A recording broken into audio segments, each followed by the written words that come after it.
Wesh les Ray, c'est moi Piccolo. Vous savez, au début en tant que Namek, c'était pas facile quand je suis arrivé sur Terre pour communiquer avec les humains. Mais heureusement, j'ai trouvé l'application Rosetta Stone. Quoi ? Rosetta Stone est une compagnie qui maîtrise l'apprentissage du langage depuis plus de 25 ans, qui propose un programme unique d'apprentissage d'une langue étrangère immersif. Ici, pas de traduction, tu connectes directement les mots aux images et au son, c'est super intuitif et tu auras l'impression de jouer à un jeu vidéo. Les images, le son, l'écriture, 3 formes de langage différents pour augmenter ton skill verbal. Et aussi ton ki. Quoi ? Tu commenceras par l'état de nouvelle langue dès la première leçon, grâce à sa technologie de reconnaissance du langage exceptionnelle. Onanoito. Par exemple, si tu choisis d'apprendre le japonais, tu pourras enfin comprendre le nom des attaques de tes personnages préférés. Rayon fatal diabolique qui transperce. Ouais, c'est quand même beaucoup mieux en japonais. Koran. Et tu peux apprendre 24 langues différentes, espagnol, coréen, chinois, arabe, et avec leur nouvel abonnement, tu peux accéder à toutes les langues disponibles sur l'application, et ça à vie, pour 174,50 €. Découvre Rosetta Stone via le lien en description. Que la passion te guide. Gohan.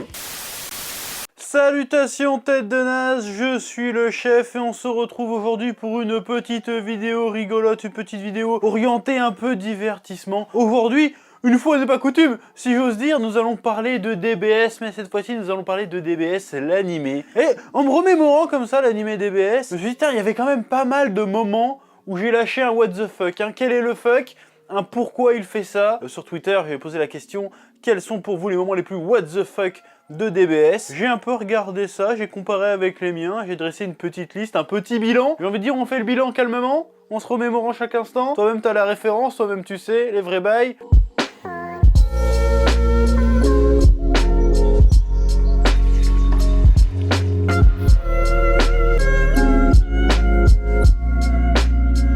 Bon, d'abord, on va parler du combat Goku contre Monaka. Il faut qu'on parle de ce passage-là parce que, bon, je te résume la scène vite fait. Ça se passe un petit peu après le tournoi contre l'univers 6. Goku, il se fait chier et il veut à tout prix se battre contre Monaka. Sauf qu'en fait, si t'as vu DBS, tu sais que Monaka, en fait, c'est pas vraiment le mec le plus fort qui a affronté Beerus. C'était juste une douille pour motiver Goku à aller se battre au tournoi, si tu veux. Et donc là, c'est la merde. Ils sont en panique, Beerus et tout. Comment on va faire? Il veut se battre contre Monaka. Monaka sait pas se battre. Et ben, je sais. On va déguiser Beerus en Monaka et il va se battre contre Goku. Et donc, ils se battent. Et Goku, en fait, il se rend compte de strictement rien. Pourtant, le costume, il part en sucette et tout, tu vois la queue de Beerus, tu vois les mains de Beerus, et Goku il fait oh, en fait t'es vachement fort. Je pense que cet épisode là, il y en aura d'autres hein, qui ont fait ça aussi, mais c'est l'épisode où on a commencé, tu sais, à planter le clou, le premier clou dans le cercueil de Goku, tu vois. Genre là il était assis dans son cercueil tranquille, tu crois que DBS ça va le faire revivre? Non, en fait ça arrive avec un clou, poum, Goku est complètement teubé. Or Goku il est naïf, il est un peu innocent, d'accord, mais il est pas retardé mental. Même dans le lore, si j'ose dire, de Dragon Ball, ça marche pas. Goku sent le ki des gens. Même de Beerus. Il sent le ki des dieux. Il devrait reconnaître le ki de Beerus, en fait. Il devrait savoir que c'est pas Monaka qui l'affronte. Parce que tout le monde sait que c'est pas Monaka qui l'affronte. Goku, à la base, c'était quand même un daron. C'était quand même la voix de la raison dans Dragon Ball. Souviens-toi de l'Arc-Ciel. Tout le monde attend, ça va être quoi le plan de Goku? Parce qu'ils sont tous démunis, ils attendent que Goku sorte le plan. Là, non, Goku, il voit pas que c'est un mec déguisé, en costume de Mickey, plus ou moins. Il se bat, tranquille, et il fait « Oh là là, t'es vraiment fort, Monaka, j'ai encore des progrès à faire. » C'est pas Tom et Jerry, c'est pas les zinzins de l'espace, c'est pas Oggy et les cafards, qu'est-ce que t'es en train de me faire? Le gars, il a plus de 40 balais, et il se fait avoir avec des tricks comme ça? Il est où le respect? Le respect est mort. Moi, cet épisode, il m'avait énervé. Bon, on va rester un peu sur Goku, parce que là, je suis lancé, je suis un peu énervé d'en parler, comme ça, là, je suis chaud. On parle de la scène où Goku, il sait pas c'est quoi un baiser, s'il vous plaît. Bon, en plus, c'était même pas un baiser. Bon, je te remémore la scène, arc black, seul arc à peu près potable de Dragon Ball Super. Yamai à la moitié KO, Trunks du futur, il arrive, il dit, vas-y, je vais lui faire manger un sanzu, donc il lui mâchouille le sanzu et il lui met dans la bouche, comme ça, en l'embrassant. Et Goku fait, mais pourquoi tu fais ça? Qu'est-ce que t'es en train de faire? Et Vegeta fait, mais attends, t'es sérieux? Tu sais pas c'est quoi embrasser, toi? Ça fait 20 piges que t'es marié, t'as 2 gosses. C'est quoi le délire? Il fait bah non, j'ai jamais fait ça. Bah là c'est le deuxième clou. Tu vois, je te parlais du clou de cercueil là. Bah là il y a un deuxième clou qui arrive. Boum, non, 2 d'un coup. Boum boum. On va enterrer le personnage de Goku. Tu m'aurais fait ça quand Goku était gamin. Quand Goku avait 15 ans encore. Ok, d'accord. Il est naïf, il est innocent, il connaît pas les gonzesses. Mais le gars il a 40 balais encore une fois. Il a 2 gosses. C'est pas un bonobo, il a pas chopé Chichi en le en lui tirant les cheveux et puis fin de l'histoire. Il s'est marié. On a tous vu l'épisode où il se marie. Je veux dire, faut arrêter les conneries. Même dans DBZ, il y a un épisode où tu vois, il embrasse Chichi. Pareil, quand il croise Krillin au tournoi, là, dans l'arc-bout, il fait, bah, comment t'as fait un gosse avec un cyborg, toi? Donc il sait comment ça marche. Il connaît les choses de la vie, un minimum. Personne s'est dit, c'est bizarre, est-ce qu'on va vraiment la faire, celle-là? Pareil, hein, je vais parler aussi du Goku qui ne reconnaît pas une femme enceinte. Bon, ça va être les mêmes arguments, on veut dire, il reconnaît pas une femme enceinte, Goku? Quand il voit Bulma grosse comme ça, fait « Ok, t'arrives, t'as trop mangé, il a 2 gosses, il a 40 piges. Pourquoi vous faites ça? C'est pas drôle, c'est gênant, c'est malaisant. » Ensuite, je vais parler d'un autre truc qui arrive dans l'arc Black. Alors, c'est pas vraiment une scène en particulier, c'est un élément graphique de l'animé qui m'interpelle encore aujourd'hui, hein, je comprends pas ce qui s'est passé, je parle bien évidemment, et je pense que tu l'auras deviné, je parle du design de Mirai Trunks. Encore une fois, qu'est-ce qui s'est passé? Alors la justification qu'il y a eu, c'est parce qu'en fait, Toriyama avait oublié de quelle couleur étaient ses cheveux. Ok, Toriyama a oublié, ça fait 30 piges, ok d'accord. Bon, déjà, il aurait pu taper sur Google vite fait à quoi il ressemblait Trunks, bon déjà, tu vois le niveau d'implication du mec, si tu veux. Le gars s'en bat les couilles à ce point-là, mais le pire, c'est qu'il y a eu toute l'équipe de production autour de DBS. Ils savaient que c'était pas les bonnes couleurs, ils savaient que le design il y avait un truc qui merdait, mais comme c'est Toriyama qui l'a dit, ils ont fait bon bah on va l'écouter. On va faire comme il a dit. Vous saviez tous que vous faisiez de la merde avec le design de Trunks. Vous le saviez tous, vous pouvez pas faire voir ou vous le découvrez. C'est le manga le plus connu sur Terre, Dragon Ball. Et Trunks c'est un des personnages, Mirai Trunks c'est un des personnages préférés de ton manga préféré, si tu veux. Donc tout le monde sait à quoi ressemble putain de Trunks. Tu sais que quand tu veux faire une figurine Trunks pour qu'elle se vende, tu lui donnes pas la gueule de Trunks de Dragon Ball Super, tu lui donnes la gueule de Mirai Trunks dans DBZ. Bon, ok, le design de Toriyama a évolué avec le temps. Il est passé d'un style un peu moins musculeux et il est retourné plus à ses premiers amours avec des styles un peu plus longiligne, un peu plus fins. Mais c'est pas une raison pour suivre à la lettre, parce que là, il a perdu 20 points de charisme. Qu'est-ce qui s'est passé? Surtout, encore tu me fais maigrir Gohan, j'ai dit d'accord, pourquoi pas? Il se bat plus depuis 10 piges, ok? Mais Trunks, il est dans le futur, il y a eu la merde, il s'est battu contre Boo et tout, et tu me sors qu'il est devenu tout fin, il a les cheveux bleus, il a plus la même couleur de cheveux, donc pour ça je vous crache à la gueule. C'est un moment qui m'a pas été beaucoup cité, ça, sur Twitter, c'est ce que j'ai mis personnellement, c'est le retour du capitaine Ginyu.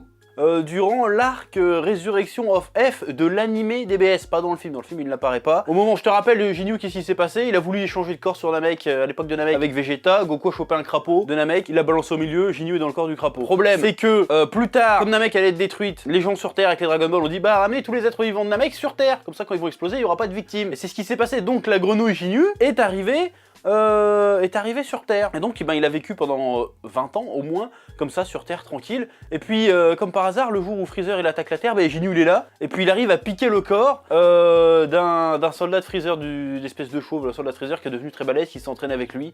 Et puis du coup il réapparaît. Alors cette scène sur le coup à l'époque, j'en avais parlé, j'avais trouvé ça sympathique parce que c'était un peu fanservice. Mais en vrai, c'est complètement con. Est-ce que c'était vraiment pertinent de faire revenir Ginyu à ce moment-là? Est-ce que c'était pertinent tout court de faire revenir Ginyu? J'ai envie de te dire. Personne n'avait envie de le revoir, mais ils se sont dit, tiens, il nous faut un épisode pour combler en attendant que Goku et Vegeta arrivent. Peut-être que tu peux faire battre Gohan. Gohan qui ressort sa vraie puissance. Non, Gohan, il va se faire enculer. On va faire revenir Ginyu, il va se battre contre Gotenks. Parce que c'est ça qu'ils voulaient voir les fans de Dragon Ball, en fait. Ils veulent voir Ginyu contre Gotenks. Si la grenouille Ginyu est revenue sur Terre, ça veut certainement dire aussi que le corps de Ginyu est quelque part sur Terre, vu que c'est un être vivant à ce moment-là. Bah oui, parce que Ginyu n'est pas mort, le corps de Ginyu n'est pas mort, vu que c'est une grenouille. Donc il est où le corps de Ginyu? Si tu veux aller par là. Cette scène est vraiment what the fuck, parce que personne s'y attendait, ça n'avait vraiment rien à foutre là, et au final ça n'a pas apporté grand-chose. Preuve en est, quasiment tout le monde avait oublié cette scène. En plus c'était pas logique, parce que il était plus fort qu'avant, alors qu'on nous a expliqué dans Dragon Ball que pour qu'il devienne plus fort, il faut qu'il ait le temps de rentrer en phase avec le corps qu'il occupe. Tu vas pas me faire croire qu'en occupant, parce que c'est pour ça d'ailleurs qu'il avait pas plus de puissance en prenant le corps de Goku, hein, c'était ça la faille de son plan. Donc comment ça se fait qu'en prenant le corps du sbire de Freezer, tout d'un coup il a la même puissance que le sbire de Freezer? Ça ne marche pas, vous, encore une fois, vous nous avez pris pour des cons avec cette histoire, on vous avait rien demandé, allez vous faire foutre en fait. Voilà. Pour rester dans l'arc Résurrection de Freezer, le prochain moment what the fuck, c'est bien évidemment la mort de Piccolo, le sacrifice de Piccolo. Durant cet arc, hein, je te resitue la scène si tu l'as oublié. Gohan, c'est devenu un fils de traître, un corps de lâche qui sert à rien dans cet arc. Il se fait démonter par Freezer, et Freezer le torture un peu comme ça. Et au dernier moment, sorti de nulle part, Piccolo, au moment où il allait se faire achever Gohan, Piccolo se met devant et se prend le rayon de Freezer. et meurt instantanément. Cette fois-ci, il a même pas le petit mot à la fin, genre, oh, t'étais mon meilleur ami, non, poum. On essaye de te mettre une musique tristounette, mais ça marche pas, voilà. Pourquoi, en fait, refaire un sacrifice de Piccolo? Surtout qu'il est ressuscité hors champ. Tu vois, c'est pour te dire, tellement on en avait rien à foutre de cette mort de Piccolo. Moi, je pose la question, c'est qui les scénaristes? Parce que c'est pour du fanservice qu'ils ont fait ça. Ils ont fait, tiens, Gohan, il défend la Terre, vas-y, on va faire Piccolo, il va se sacrifier à l'ancienne. Les gens vont kiffer, ils vont pleurer, ils vont faire, oh non, pas Piccolo. Or que non, ça a eu tout l'effet contraire, on a tous fait, putain, mais encore, vous êtes sérieux, là? Ça fait 3 ou 4 fois qu'il meurt, Piccolo, ça suffit. Ça suffit. Fais mourir Krillin encore pendant que t'y es. C'est quoi cette histoire? Surtout que Piccolo, il s'est déjà pris bien pire comme blessure durant l'arc Cell, et il est pas mort. Alors pourquoi là il meurt? Le truc il le traverse même pas, toi, c'est n'importe quoi. Et Gohan, qu'est-ce qu'il fait une fois qu'il voit la mort de Piccolo? Eh ben il est pas plus fort, hein. Il réveille pas sa colère comme à l'époque. C'est ce qu'on aurait tous été en droit d'attendre. Parce que quand on a vu cette scène, on s'est dit putain c'est chiant de faire mourir Piccolo, mais tu te dis, oh, Gohan va se vénère. Gohan va avoir une remontée d'old school, une remontée de la street. On va avoir le Gohan qu'on voulait. En plus là il était swagué, il avait son survêt de l'Algérie, on s'est dit putain il va s'énerver. Ça va être stylé si tu veux. Sauf que non, il s'est pas énervé. Tout ce qu'il a fait, c'est faire ah comme ça en devenant tout maigre pour que son père détecte son énergie. En plus, c'est un plot hole pas possible ça parce qu'il pourrait très bien détecter la puissance de Freezer qui est beaucoup plus gigantesque pour venir sur Terre directement. Donc en fait, le scénario n'a aucun sens dans tous les cas en fait. Donc cette scène était bidon. D'ailleurs, puisqu'on parlait de Gohan, on va s'occuper un peu de son cas. Eh, tu te souviens de la phase où il a récupéré son level en une après-midi? Tu sais, juste avant le tournoi de la survie de l'univers. Il dit, ouais, il faut aller entraîner Gohan, il faut qu'il retrouve son instinct guerrier, parce que ça fait 5-6 ans qu'il se bat plus. Et ce bâtard, il va s'entraîner une après-midi avec Piccolo, il retrouve son level d'avant. Mais ce n'est pas crédible. Comment tu peux rattraper 4 ans, 5 ans, peut-être même 6 ans de glandage et revenir à ton niveau d'avant? Piccolo lui fait juste un pitch, genre tu dois retrouver ton esprit guerrier, et tout d'un coup il fait d'accord, il fait ah, et il redevient Mystic Gohan, alors que comme je te disais la scène juste avant, il voit Piccolo, son meilleur ami, son mentor, son père de substitution se faire tuer, le gars rien, ça l'aide pas à retrouver son level. Par contre il se prend 2 claques et il fait vas-y redeviens comme avant, boum il redevient comme avant. Voilà, elle est où la cohérence, elle est où la vraisemblance de l'histoire? C'est n'importe quoi. Cet arc filler des 48 heures avant le début du tournoi, il est atroce. Encore une fois, hein, t'avais une salle de l'esprit et du temps. Ok, il y avait Vegeta plus ou moins dedans, d'accord. Mais voilà, vous pouvez partager, j'en sais rien. Là, on aurait compris. Là, non, ça n'avait aucun sens. Ce que tu nous as fait là, n'avait aucun sens. Gohan qui retrouve son level en 48 heures. Voilà, rien que ça, c'est bidon. C'était de la merde. Et puisque je continue dans cet arc pré-arc survie de l'univers où Goku rassemble sa team, est-ce qu'on s'arrête un instant pour parler du Boo in shape? Du Boo maigre, du Boo fitness. Or on sait pas en combien de temps, on sait pas quand, on sait pas pourquoi, qui s'entraîne comme un bâtard pour devenir énorme et sec. Alors que c'est débile parce que le corps de Boo c'est plus ou moins de la pâte à modeler, il peut se donner, on le voit en plus dans l'animé, dans plusieurs fillers et même dans le manga, il peut se donner l'apparence qu'il veut Boo en fait. Donc c'est quoi l'intérêt de le faire maigrir en fait? Il a juste à penser tiens je vais me faire maigre, je suis maigre. Déjà de base ça n'a aucun sens, mais admettons, il s'est entraîné, il se bat contre Goku. Et en fait, l'épisode d'après, t'apprends qu'en fait, il vient pas au tournoi parce qu'il fait la sieste. Voilà. Je sais même pas quoi dire. Je veux dire, à un moment donné, tu nous teases un truc, ouah, Boo a une nouvelle transformation, plus ou moins. Oh là là, il est trop stylé. Mais en fait, on la reverra plus jamais parce que non seulement il est redevenu obèse, on sait pas trop pourquoi, et en plus, bah, il fait des siestes de 8 ans maintenant. Il fait des siestes de 8 ans parce qu'on a décidé. Alors que dans le manga et dans l'animé, on voit, il a besoin de dormir 5 secondes. Mais là maintenant il a besoin de... Alors qu'il branle rien en plus ce bâtard, il branle rien, il est fatigué de quoi? En fait, il est fatigué de vivre la vie d'un milliardaire qui a usurpé sa gloire, sa fame et son argent. Hein, il passe son temps à manger des bons becs et à caresser le chien, ce bâtard il fait des siestes de 6 ans. Moi je ne comprends pas. Et ils nous ont ressorti ça encore récemment dans le manga DBS. Bon en fait, Boo il s'est rendormi donc bah, il est plus dans l'histoire parce que... Bah, il fait dodo. En fait, il nous manque 10 épisodes à remplir avant de finir l'animation de l'arc. On va faire des épisodes à la con. Et si Boo était maigre? Viens, on va aller voir Goku contre Boo maigre. Pourquoi pas, après tout? Bah non, c'était une idée de merde. Surtout si c'est pour rien en faire avec après. C'était une très très grosse idée de merde. C'est honteux ce qui s'est passé. Oui. Autre élément, moment what the fuck, c'est le Mafuba qui est devenu en espèce de free-to-play, le Mafuba. Parce qu'à la base, je te rappelle, le Mafuba, c'est une technique assez dangereuse pour l'utilisateur, parce que quand tu l'utilises, eh ben, en fait, tu risques de perdre ton énergie vitale et de mourir d'épuisement. Et en plus, c'est une technique qui est très difficile à maîtriser pour cette raison, justement. Et il se trouve que cette technique a fait son grand retour dans Dragon Ball Super. Premièrement, dans l'arc Black, où ils se sont dit, putain, le mec est immortel, on peut pas le tuer. Il faut pourtant qu'on s'en débarrasse. Qu'est-ce qu'on va faire? Bah, Muten Roshi il arrive, ou Goku, je sais plus, ben on a qu'à essayer le Mafuba. Donc du coup, Goku il va chez Roshi, il s'entraîne à faire le Mafuba. Bon, il le maîtrise assez rapidement, mais quand même il faut qu'il s'entraîne parce qu'il galère. Ils arrivent dans le futur de Trunks, ils se battent contre Black et Zamasu, machin. Il fait le Mafuba, bon, ça foire parce qu'il a oublié l'étiquette. Bon, d'accord, ok, pourquoi pas. Plus tard encore, ils reviennent, cette fois-ci il a l'étiquette. Il fait, et cette fois-ci, c'est pas Goku qui fait le Mafuba, c'est Trunks qui fait le Mafuba. Trunks a vu la technique exécutée une fois, et il refait le Mafuba. Il fait le Mafuba, Mafuba! Et ça marche. Alors qu'il l'a vu 5 minutes avant. Parce que le Mafuba, c'est pas le Kamehameha, on est d'accord. C'est une technique, c'est presque un sort magique, si tu veux. C'est une espèce d'incantation, le Mafuba. C'est pas un Kamehameha. C'est pas juste concentre mon énergie et boum. C'est une technique, justement, qui demande de la maîtrise. C'est pas un truc que t'apprends au premier coup d'œil. À moins que Trunks est un membre du clan Uchiwa et on n'est pas au courant, et qu'en fait il a Mangekyo Sharingan qui lui permet de copier les techniques.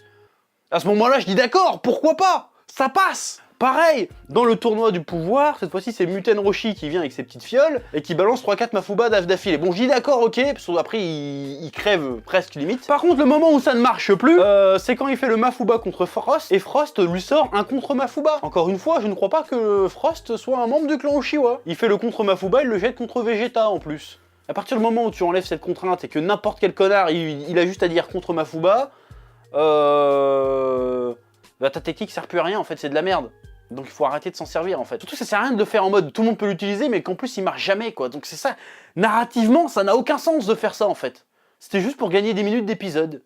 Donc voilà, c'était de la merde encore une fois. Et on va en remettre une petite couche sur Goku. Est-ce que tu te souviens de l'épisode Goku vit sa vie de fermier? Parce que sa femme l'oblige à devenir fermier alors qu'elle est plein de thunes parce que Satan lui a filé 10 millions de zéniths, on a tous vu l'épisode.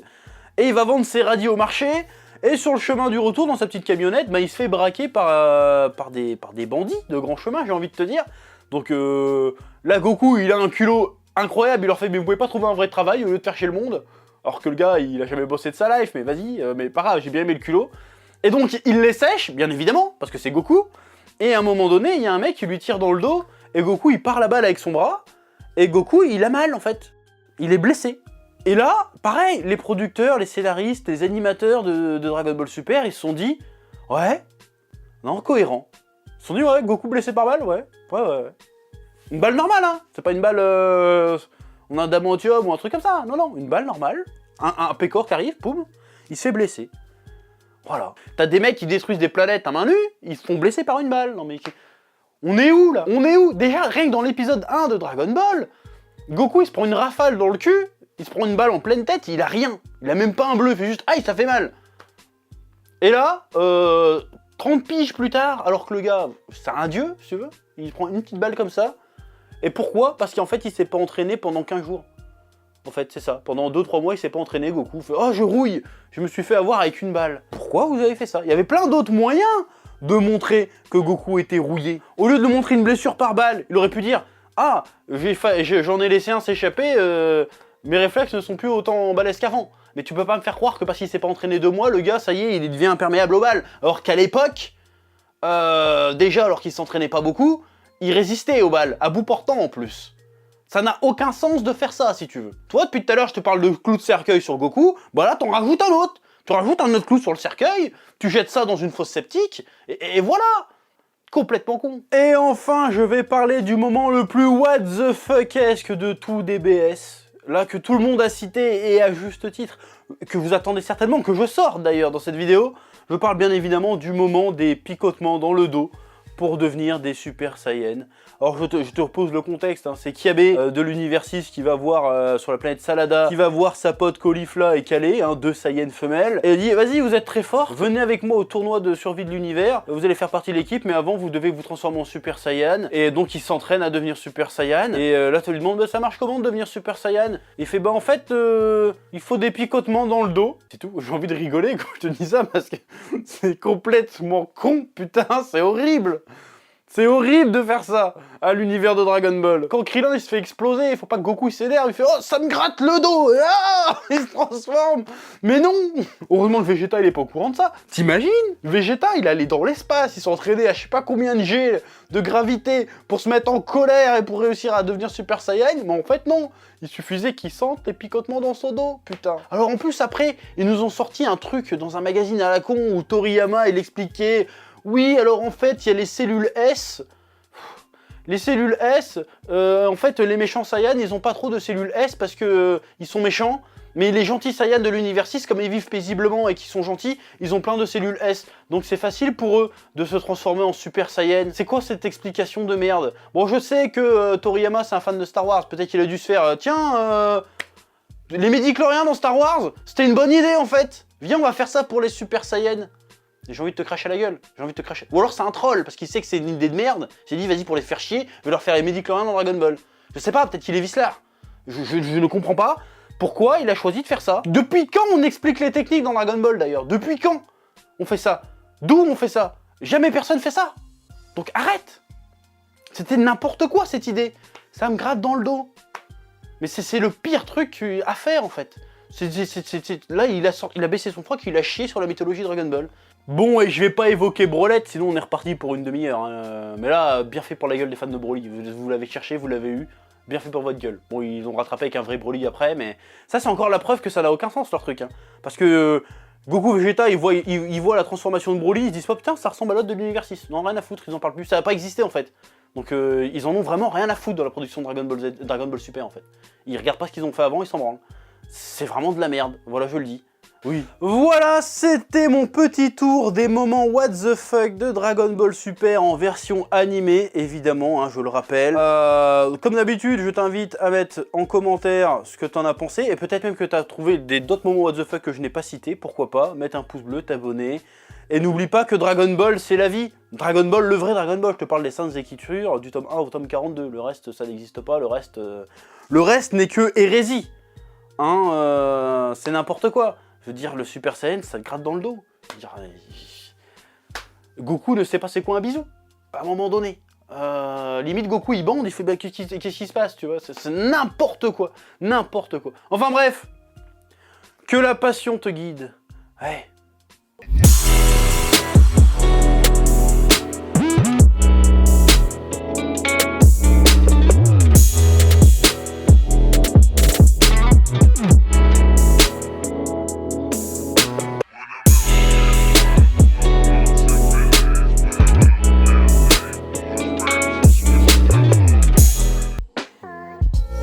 Eh oh, tu vas pas te barrer comme ça, hein? Tu vas laisser un pouce bleu, un petit pouce bleu, hein? Et tu regardes aussi les autres vidéos, parce que voilà, tu t'abonnes. Ouais.